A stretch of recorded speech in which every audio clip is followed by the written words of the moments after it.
So I just watched some of, is it Tariq Ali's video? The one he's like, something about his blackness. I used to hate my blackness, canceled, and how he's canceled.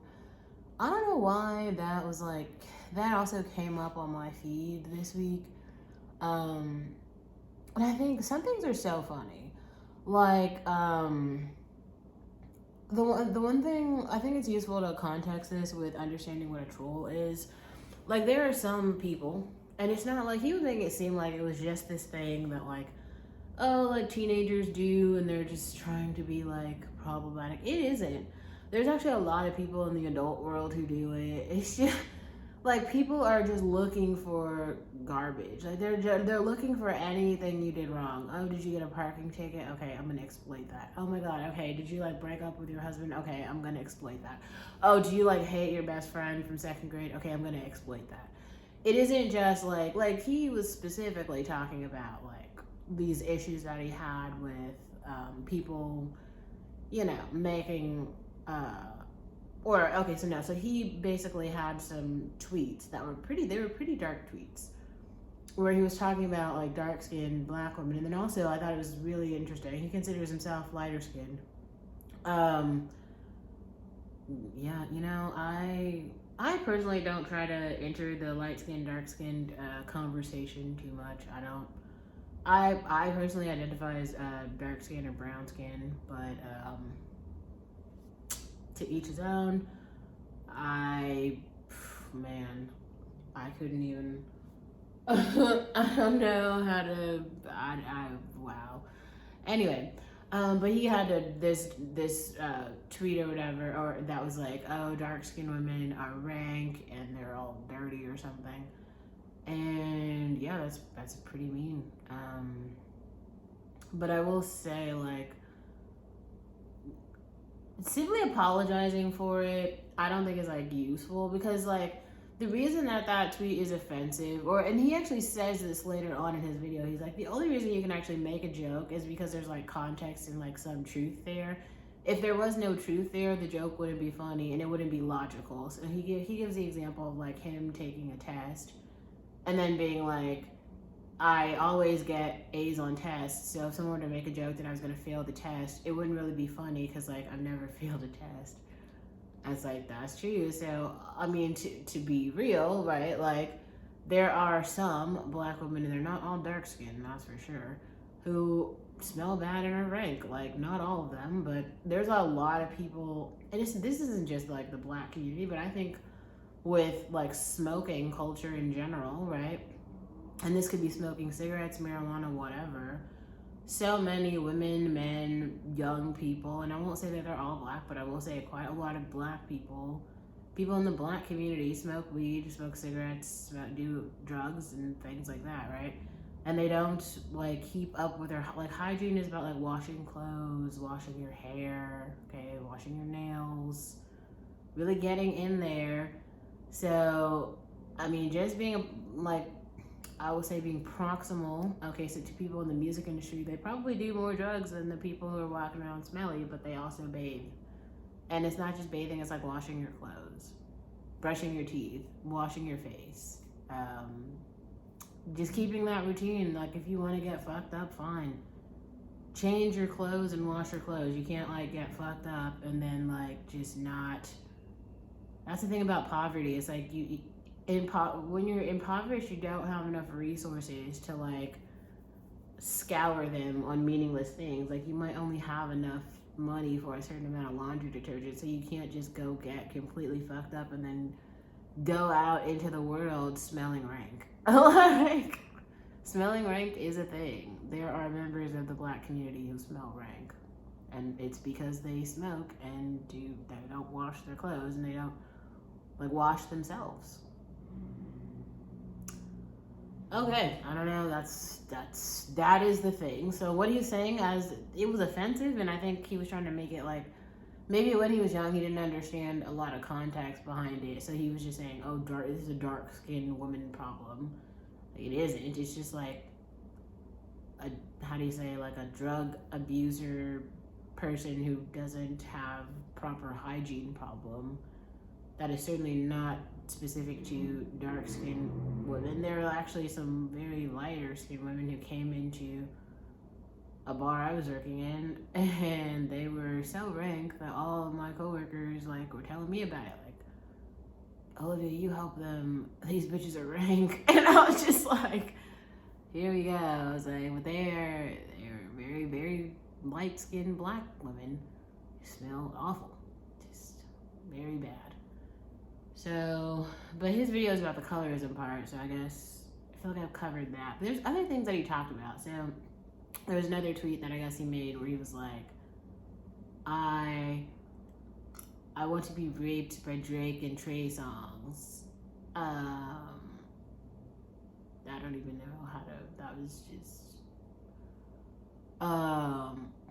nobody obviously wants rape. Like, I don't even know where the funny part of that would come from, but like, honestly, I think it's important to feel your feelings. Like, if that's the way that you feel, I'm glad he's got it out, because he also made another really good point. He's like, the feelings that you have inside, when you don't let them out, they don't go away.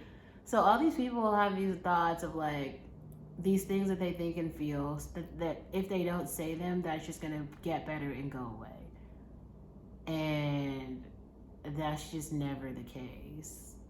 Like, your feelings do go places, and you internalize those feelings unless you unpack them. This is why like journaling is like so critical for basically everybody. Like, when you journal, you can like write down your thought, you can give some context, like, here's why I feel this way. I feel this way because, right? And then therapy is useful because you can tell this to a professional and they can kind of unpack with you, does this make sense, or is this completely like, it's like, how strange is it that you feel this way? Like, why? The biggest question you want to understand about your feelings is like, why do you feel the way that you feel? And is that based in your current reality? Because sometimes there are things that have happened in the past, right? And so other people like to project a lot there, to be like, this is the whole thing about his cancellation. So people had pulled up something from, he's like a full adult now. They had pulled up things from like his freshman year of college. Things that he said when he was like 10 years old or something. And it's kind of like, I feel like we've actually been having this conversation for a while where people are like, I don't, like, when you're younger, you're gonna say shit. And I would even say just when you're younger, if you're in a particular space, especially, this is the funny thing, like, I think so many people in the black community, okay, so to give more context about this, like, mental health in the black community is such a new topic. And therapy in the black community is super stigmatized still, but also it's inaccessible. So there's a ton of people who now are just talking, they're saying the words like mental health. Oh, mental health. I'm mentally healthy. Oh, I'm this mental. They're just using these, I don't know, how do you say, target words that they've heard other people say, but contextually those words don't mean anything to them. Like I've said this before, like, if just because somebody says computer science, that doesn't mean that they're an engineer. You know what I mean? Like, the saying words does not equate to you like understanding how they apply and what they mean. Like, that's a different thing. Like, words mean things. Words mean things. So he's done all of this growth, and he's at this completely different space in his life, and people are pulling up these old tweets trying to cancel him. And I suppose like what was very interesting to me, and I feel like I actually have an answer to this, but I just kind of wonder why he didn't actually respond directly to those people at that time. Like, what he did was he created an apology video. That's a good thing. If he was actually sorry. But I don't know if there's something to be sorry for. But like, I don't think that sometimes it's actually not very useful to be sorry for a mistake, and instead explain why you felt that way. If you care, like, if you care, you should explain the context. Like, here's why I said what I said, because it didn't come from somewhere, and it wasn't just some meaningless joke. Like, it came from somewhere. He said that because of like something in his life caused him to have those feelings. And that's real. It didn't come from nowhere. And that's okay. That's real and it's okay. And it's just so strange that like people think that it's something else. Like, what the fuck? Like, you like, you have the worldview that you have based on like your lived experiences, you know? Like, you've had some lived experiences in the past, and then those have like shaped who you are currently. That's real. That's real. And it's not bad at all. Like, that is fair and okay. Yeah?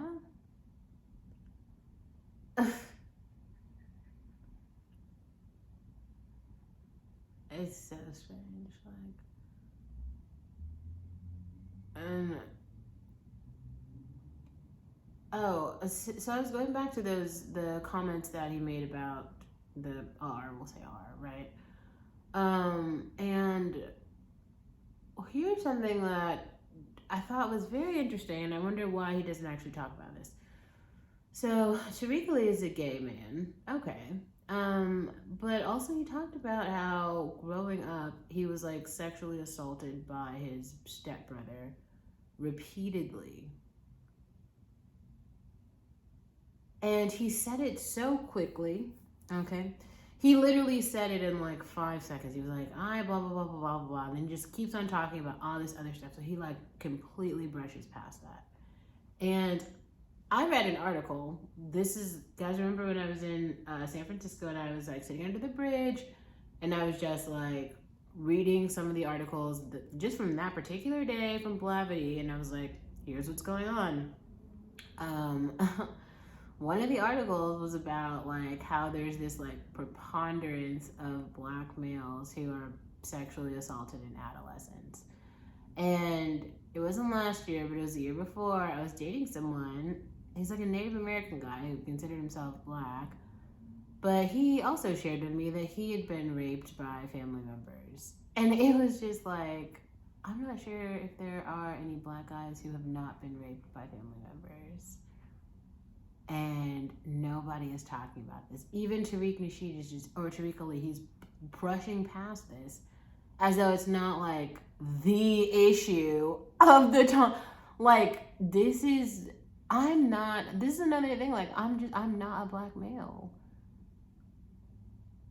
This isn't my topic. But like, also, I don't think it's fair to have some expectation that, because like Tariq is talking about, he's like there to communicate, and he's got this audience to like talk about all of these things. And I mean, I don't know, Tariq, if you're gonna watch this, but I would definitely say give yourself some fucking grace. Like, it is not your responsibility to like publicly unpack all the social issues in the black gay male community in America because you have a microphone, sir. Like, that is a heavy burden to take on, and you do have your own individual life that you have so much to live for. And I think it was very interesting to hear him unpack like his sort of like journey, his like almost journey of escape through the toxic relationships that he had with his ex. I thought that was very interesting to listen to, because it reminded me that people do, they try to look for people who are like not in this strong place.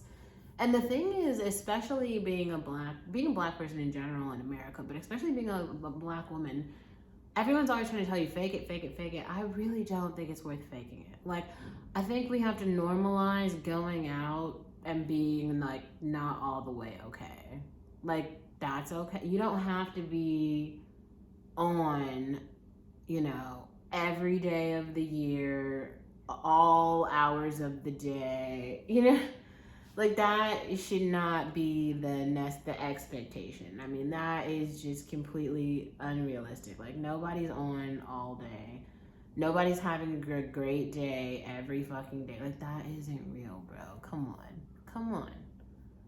like, black people and black women, everyone is just a fucking human. Some days you're not gonna feel your best, and like, why don't we have any examples of this? I think I saw this a Taylor Myree's video, and actually maybe I'll work on that one tonight, because I told myself I would, and I just didn't get around to it. She was saying, why does everybody look the same?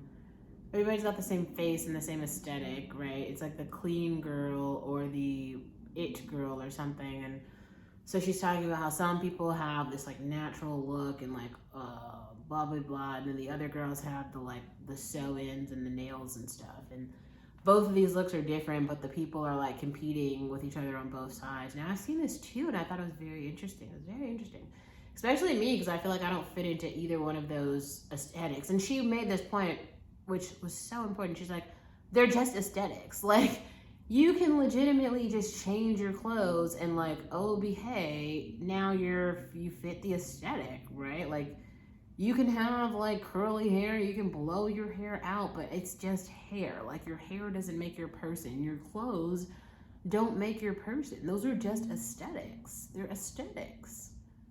And another thing too that I think is useful to insert here in regard to Tariq Ali, your experiences don't encapsulate your humanity, like your whole personness. Like, let's say that something happens to you, or you do something, like whether it was like you asked for it or you willingly participated in it, whatever. Like, let's say something happens. Okay, now some event happened. That is fine. It's fine. It isn't the end of the world. It isn't like, it's fine. It's fine. Like, things are going to happen in like life, right?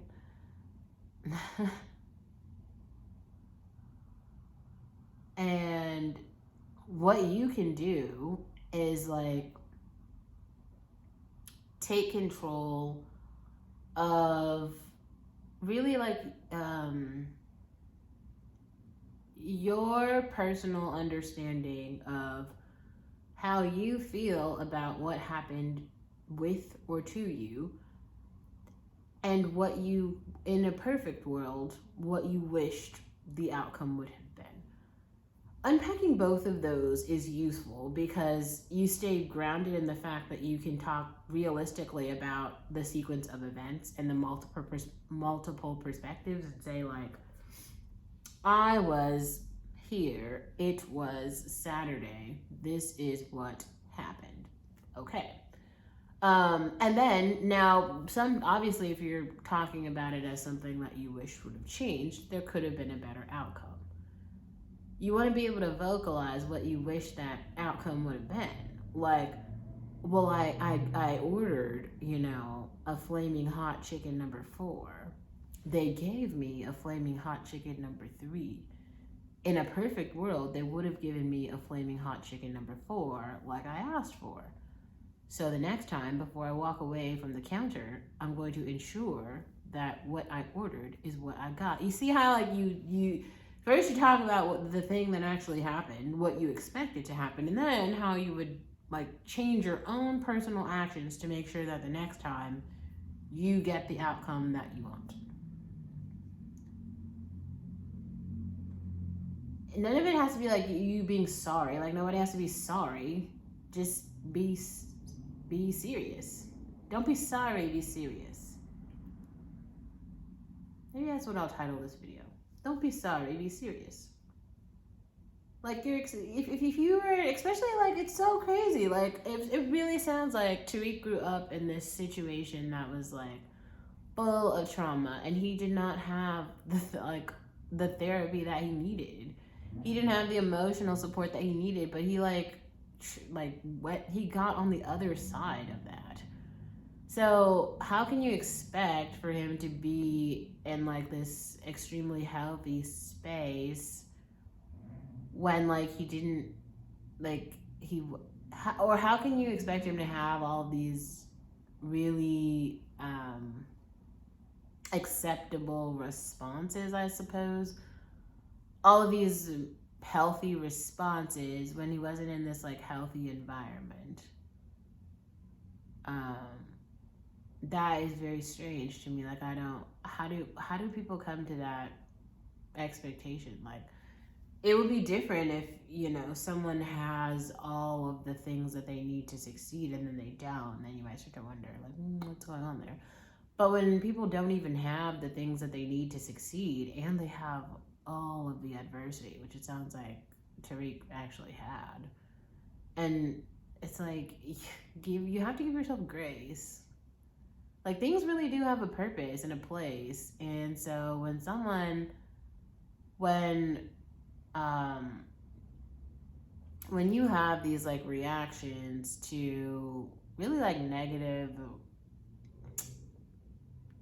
situations or something, and then you just move accordingly with like what you have, that's kind of expected. That's not surprising.